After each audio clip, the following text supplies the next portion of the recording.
boy, do they know how to make their supporters sweat. It's just truly remarkable, this Argentina team. It takes things down to the wire. They have so much firepower going forward. But teams can score against them, as been proven in this World Cup. If you're England, or if you're France or Spain watching this game, I mean, you know you're going to be in for a remarkable test, but you think you can score against this Argentinian team, and rightly so. But you also, these players, Lautaro Martinez and Alvarez now getting off the mark, and Messi, they have goals, so these semi-final matchups are going to be just more remarkable matches that we've seen throughout this World Cup. This World Cup has provided some of the best moments in World Cup history, with upsets and nail-biting moments and last-minute goals and incredible saves and sendings off, and it's just not going to stop. And there's two semi-finals, a final, and a third and fourth place game, and I don't think it's going to stop until that trophy is lifted. And a word on Switzerland as well. First quarter-final tonight since 1954. It felt like history perhaps was beckoning when Dan and Doy scored that equaliser. When Doy scored, there was only one team on the pitch, and that was Switzerland. They were making all the moves, they were winning all the second balls, they had all the possession, they were creating all the chances. Argentina looked void of thought, which is remarkable with who they had on the pitch. And then that sending off, and it just changed the entire tide.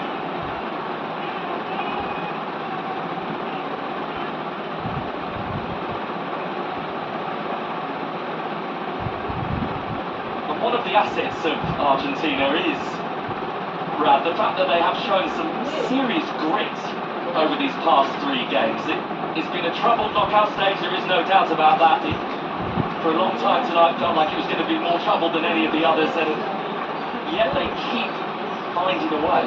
Well, when you have goals in your team, you're always going to be confident that you can score, but they keep conceding goals at inopportune times in the game, and that man, Martinez, he had to make a couple of great stops tonight as well. Let's put it this way, Argentina's games are not boring.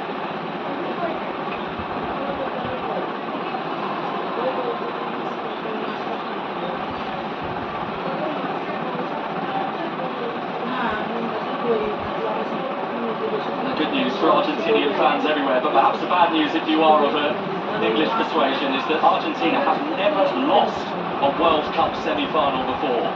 Every time they have got there, they have progressed to the final. It's happened on 5 occasions.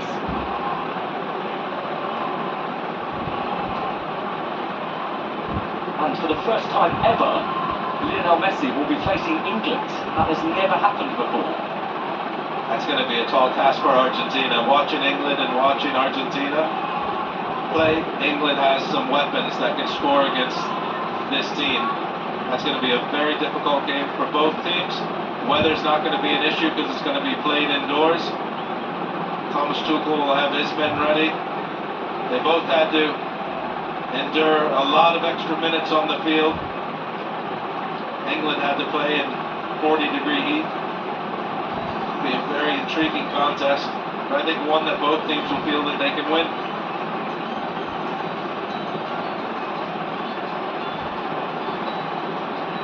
Now Switzerland again will see this as progress. There is only a small portion of those wearing red in the stands here at Kansas City, but you can feel the pride emanating out of the stadium in their direction.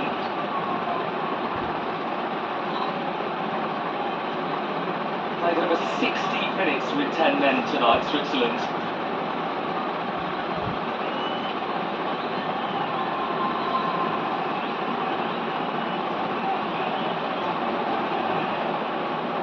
But for Argentina, closer and closer to that prize. They could feasibly, in 8 days' time, join Germany and Italy with 4 World Cup trophies to their name.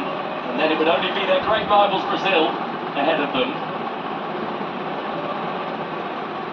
This is a great generation, and they know it. I can only feel for Switzerland. There are only a few fans in this stadium, but their team, they played their hearts out. Gut-wrenching to go out at this stage in the manner they did.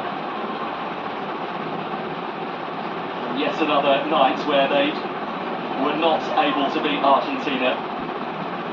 8 meetings between them, and ultimately, not a Switzerland win amongst them. And again, just like 12 years ago when these two met in the World Cup knockout stage, it is extra time that has sent Argentina on their way at Switzerland's expense. History, in many ways, is repeating itself. The despondent Granit Xhaka, who is probably playing his best football of his career right now at 33 years old. It'll be very interesting to hear the press conference from Murat Yakin and Granit Xhaka and the likes.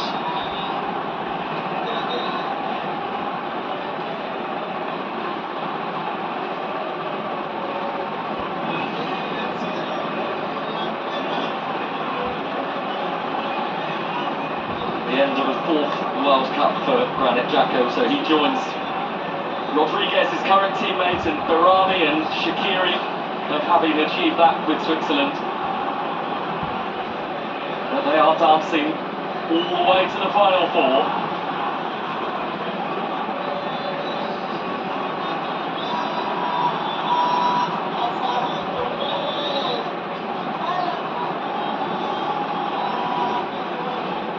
It does feel like, Brad, doesn't it? There might be a shifting of the sands after this for Argentina. I mean, 9 of the Argentinian squad at this World Cup are in their 30s. Only 3 players are younger than 25. So it has this hugely familiar feel to 4 years ago, but it might actually feel mightily different 4 years from now. If you miss Lionel Messi in your team, you're always going to have a huge shift. Can Thiago Almada come up with the goods? Can Alvarez come up with the goods? There's not many people in world football that can come up with the goods that somebody like Lionel Messi has time and time and time again.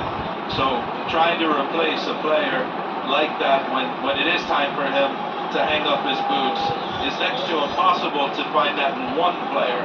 You're going to have to find it in multiple. And so the semi-final lineup confirmed. France against Spain, Tuesday in Dallas. England versus Argentina on Wednesday in Atlanta. And the 2 winners will go on to New York, New Jersey Stadium 8 days from now to contest that 2026 FIFA World Cup final. Show of respect, I think, between Scaloni and Xhaka there.